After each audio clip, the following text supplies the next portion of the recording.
at your discretion, and that is the manual setting. You just pull the toggle switch toward you. We'll talk about that later. For the preset position again, we'll put it forward to auto track.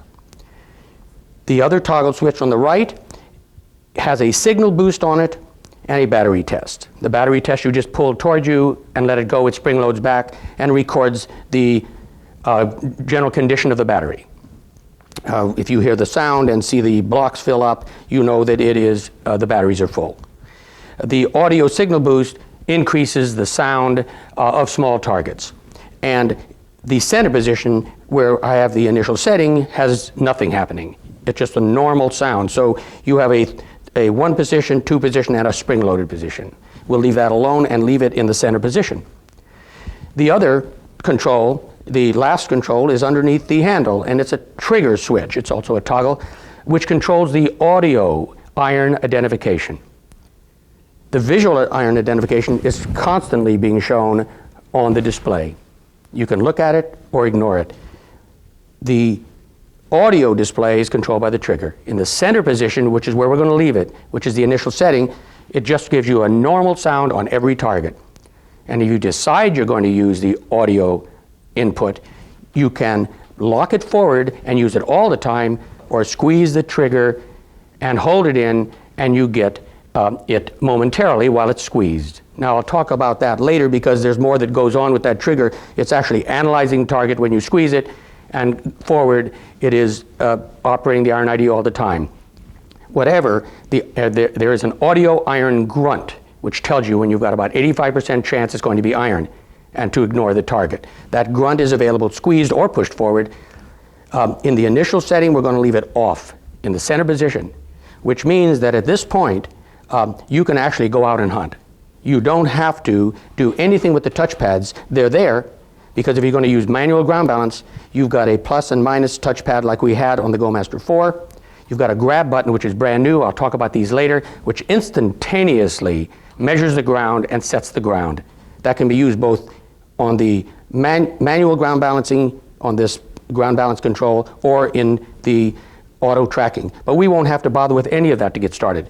Essentially, you can adjust all of these controls to the diamond, which is the initial setting, adjust your threshold to your ear, take the detector, and go detect. That's as simple as it can get.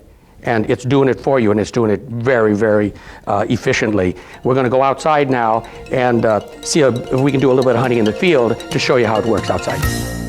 I'm going to turn the detector on. Batteries checked fine.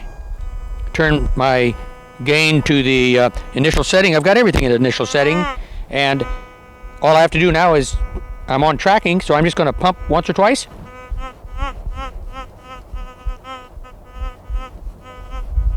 Doesn't overload, balances out the ground, but I noticed there are a few spurious signals around here, which means the ground is changing very quickly, so I'm going to reduce the gain and try it down about 4.5.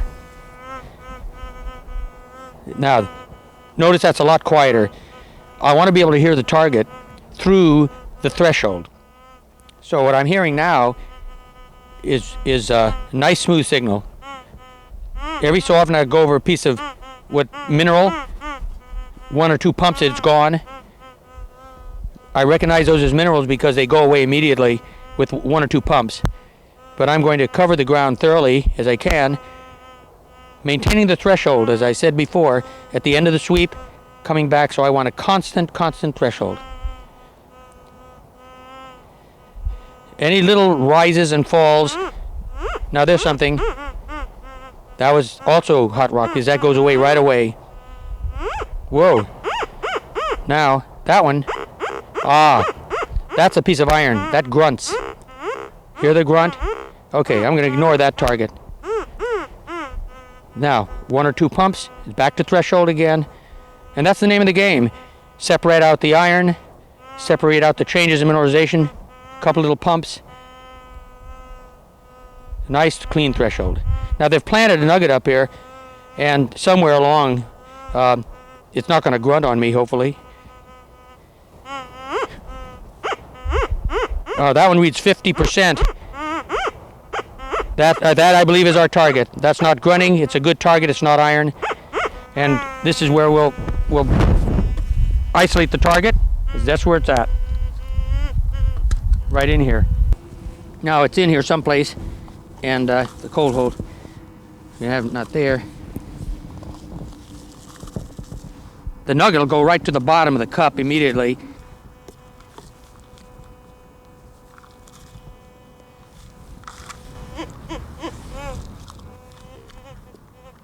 Yeah, it's in there. There she is.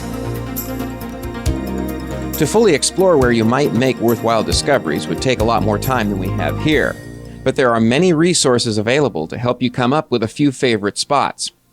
And one of the best known authorities on searching for gold is none other than Jimmy Normandy. Well, I've been selling metal detectors for a long time and actually using them for even longer.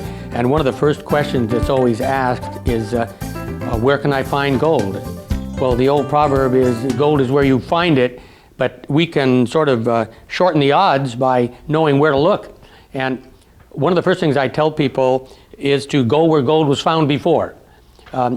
There's probably very few areas in the country, in the United States, that someone hasn't found gold in where there was gold. They did a pretty good job back in the 1840s and 50s and 60s and 70s to find gold, but they left a lot behind.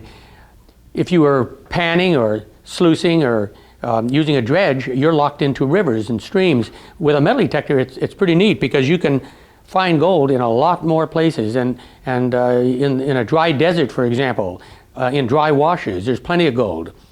During the spring runoffs, gold is washed down those gullies, and new gold every year, and uncovers gold and brings gold. So when we work the gullies in the deserts in the Southwest and in other areas, we find tiny nuggets, we find big nuggets. There's gold in the old hydraulic pits. Back in the 1870s, they made hydraulicking illegal, but some hydraulic operations even went on into the 1940s. Well, those pits washed the ground away, the topsoil away, right down to bedrock. They took a lot of gold, millions of dollars worth of gold, but they left gold behind. It got stuck in crevices and cracks in the bedrock and stayed there. Well, in the last 150 years, that bedrock has decomposed. Year after year, with winter, rain, snow and freezing and thaws, little by little, bedrock crumbled. And much of that bedrock today looks like sand. So in the north part of California and southern part of Oregon, there are hydraulic pits. We call them pits because there's nothing much left. It looks like a moonscape. But there are big mounds and banks of decomposing bedrock. And that gold is stuck there that was broken loose in the decomposition process, so we find gold there too. Some of it's grown over.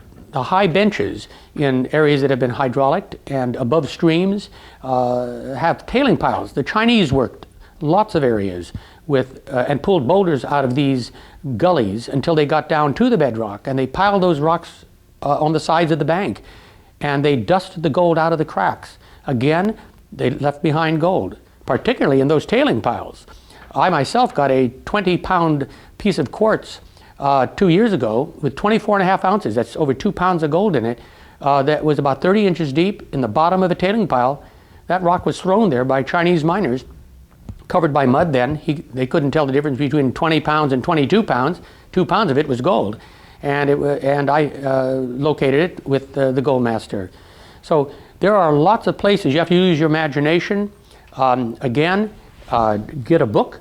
There are lots of them that list these hydraulic pits. I have a book called Finding Gold Nuggets 2, which shows you areas, not specific areas. I'm not going to let my secrets out, but general areas where you can hunt, and gives you ideas where to go. Good luck and happy hunting. Jimmy's book, Finding Gold Nuggets 2, is available at your local dealer. To get the most out of any tool or device, you really need to understand what makes it tick.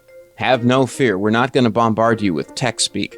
But I know that once you hear Goldmaster project engineer Dave Johnson's down-to-earth explanations, you're going to have an even better understanding of why the Goldmaster is such an incredible machine. The new tracking Goldmaster, although it is a Goldmaster, it's a totally new design. It has a microcomputer in it